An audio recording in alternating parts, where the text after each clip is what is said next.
Linz.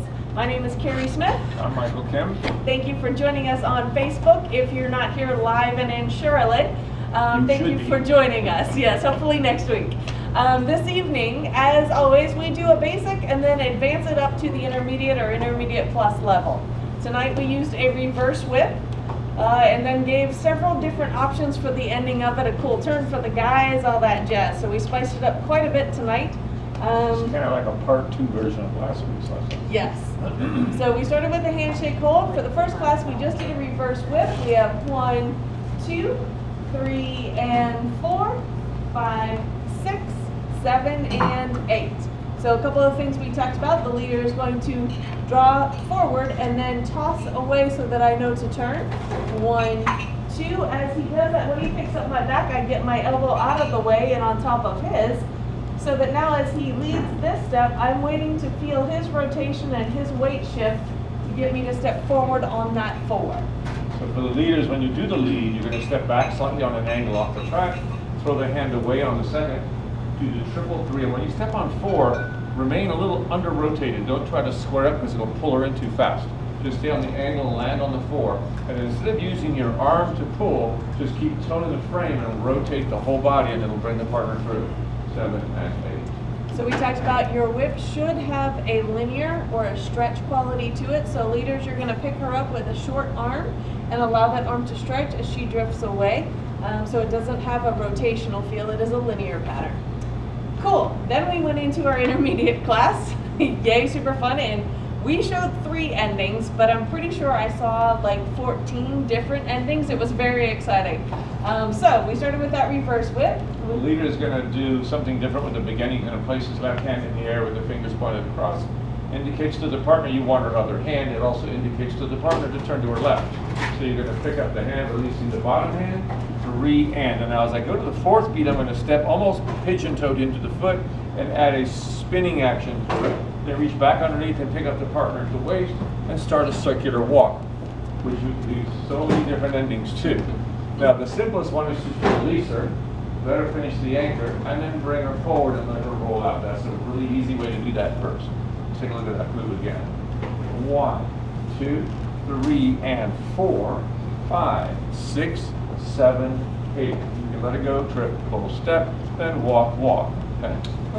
So a couple things we talked about. Leaders do not creep into the follower on that turn. Followers do not forward shift your weight on that 4 until you actually feel his rotation pull you. That becomes very important while his elbows are flying around your midsection. Second thing we talked about, leaders, as soon as you pick up her back, to release the hand that's behind your back, right? So he's got me here. That allows me to comfortably raise my hand and just rest it on top of his shoulder. That, and make sure that you're moving forward in the curve, because that helps the partner to get finished into the turn, but it also gets you out of her footwork. So this is your 4. You're moving around in your circle and your 5, 6. Anyway, from this position here, the follower now has her options.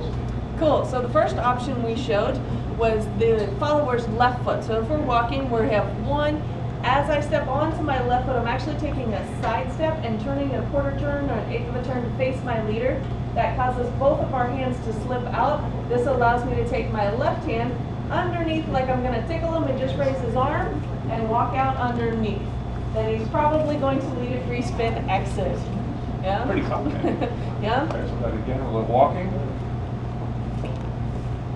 She turns, arm goes under, picks it up, I watch the turn happen. I can stay right here, or I can continue walking around her. If that happens, it just changes the alignment of the ending. She goes, I keep walking until we come out, then I bring her out at the same turn. So that's another option for you. First one was just walk away, second one was her taking the arm and going under it. Then our third option, that same left foot I'm actually going to use to break us out of the rotational rhythm into a linear action. So I'm going to rock back on my right foot to create a chair, and then hopefully he leads me under. If not, I can do the same under his right arm again. So the big key on this was my hand is around her waist, sort of traps the move. She'll be stepping back with her left foot through my arm, which breaks that hold when she gets to the side of the track. So if we're walking in a circle, right about here she steps into my arm a little bit, that breaks the hold. that stops me from moving so much. Then she does her break. And ideally, if I'm really, really paying attention, I want my check to be down the slot so that my chair is on the slot and so is my exit. That's in an ideal world. Again, we can fix whatever we need to. And if you're paying attention, leaders, the partner's bouncing from one side to the other, so you should be giving a contra action. She's going back on the right, so I stretch to my left just a little bit. If I go too far, I lose her. So just enough to help the bounce. When she comes back, I go to the right foot, so I'm in the opposite position now. Lots of room here for the turn to come up. If he doesn't pick up this hand, easy, simple, I go under the same exit as the first move, right?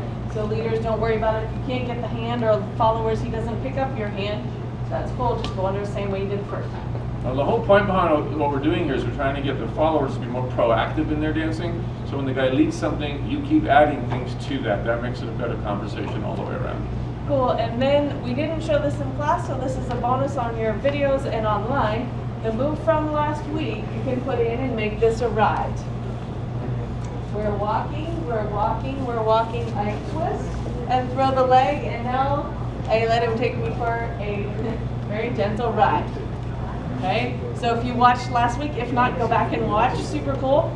Important thing of that, as you're walking, followers, let your body rotate and then release the leg. That gives you the power. If you send the leg, it's just going to pull you off balance. So let your body rotate in that same walking action, then let the leg go. That's going to give a lot of speed, and it's going to almost force him to walk faster and let you ride on one foot. Cool. Good times. Yay! So we're going to get to social dancing. So thank you for joining us. We look forward to seeing you here in Charlotte or online.